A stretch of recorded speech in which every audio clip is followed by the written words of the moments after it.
আপনি যেভাবে সবকা সাথ ব্যাখ্যা করলেন, সব বলতে আপনি যাদের যাদের বোঝালেন, একদম প্রান্তিক মানুষটি তাকেও সব এই যজ্ঞের মধ্যে নিয়ে আসা। বিজেপি বিরোধীরা কিন্তু সেটা বলেন না। বিজেপি বিরোধীরা বলতে চান যে আসলে বিজেপি হচ্ছে মুসলিম বিরোধী, ওই মুসলিমদের বার্তা দিতে সবকা সাথ, সবকা বিশ্বাস, সবকা বিকাশ এই মন্ত্র বলে, যাতে এইটা বলে বলা যায় যে দেখো আমরা তোমাদেরও দেখছি, তোমরাও কোনো অংশে কম কিছু পাবে না, এই একটা বার্তা দেওয়ার চেষ্টা করে। পশ্চিমবঙ্গের উদাহরণটুকু আপনাদের দিচ্ছি। পশ্চিমবঙ্গে 30% মুসলিম জনসংখ্যার বাস এবং 70% হিন্দু জনসংখ্যার বাস। তাহলে পশ্চিমবঙ্গের যদি 100 টাকা বিলি হয়, তাহলে 30 টাকার সুফল জনসংখ্যার রেশিওতে যদি যায়, 30 টাকা মুসলিমদের কাছে যাওয়া উচিত, 70 টাকা যাওয়া উচিত, বা 70% ডেভেলপমেন্ট যাওয়া উচিত হিন্দু জনগোষ্ঠীর কাছে। একদম সরাসরি আমি বলছি, আপনি যেমন প্রশ্ন করলেন।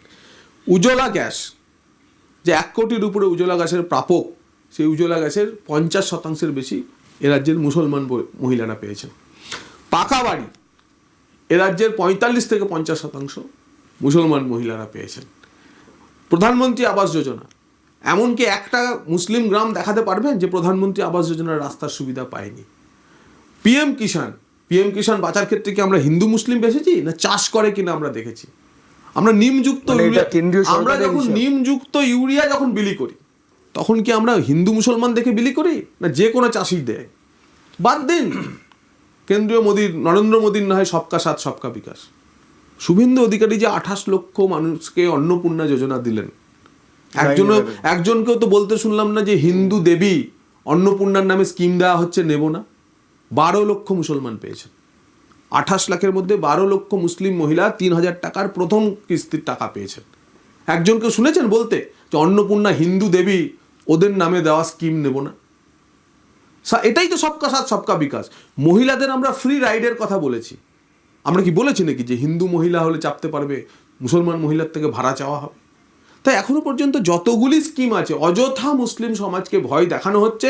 এবং এই 5 বছর পরে দেখবেন মুসলিম সমাজই পশ্চিমবঙ্গের ধন্য ধন্য করছেন, এবং ভারতীয় জনতা পার্টিকে শুধু উন্নয়নের নিরিখে, বিকাশের নিরিখে তাদের মধ্যে থেকে ভয় কাটবে, আতঙ্ক কাটবে, এবং আমাদেরকে ভোট দেবেন।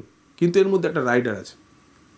আমরা কিন্তু রোহিঙ্গা বাংলাদেশি অনুপ্রবেশকারীদেরকে এই যে বেনিফিশিয়ারি তালিকা, সেই তালিকা থেকে বাদ দেব, এবং তার প্রমাণ আমরা যতটা সক্রিয় হয়ে বাদ দিচ্ছি, তার থেকে বেশি হাকিমপুরে সীমান্তে বাংলাদেশিরা পালিয়ে যাওয়ার চেষ্টা করছে।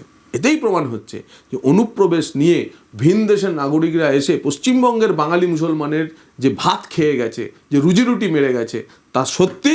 এবং আজকে সেই কারণে খোঁজ নিয়ে দেখুন যে রাজারহাট নিউ টাউন এলাকায় এ রাজ্যের বাঙালি মুসলমানরা আর বাংলাদেশি মুসলমানদের বাড়ি ভাড়া দিচ্ছে না।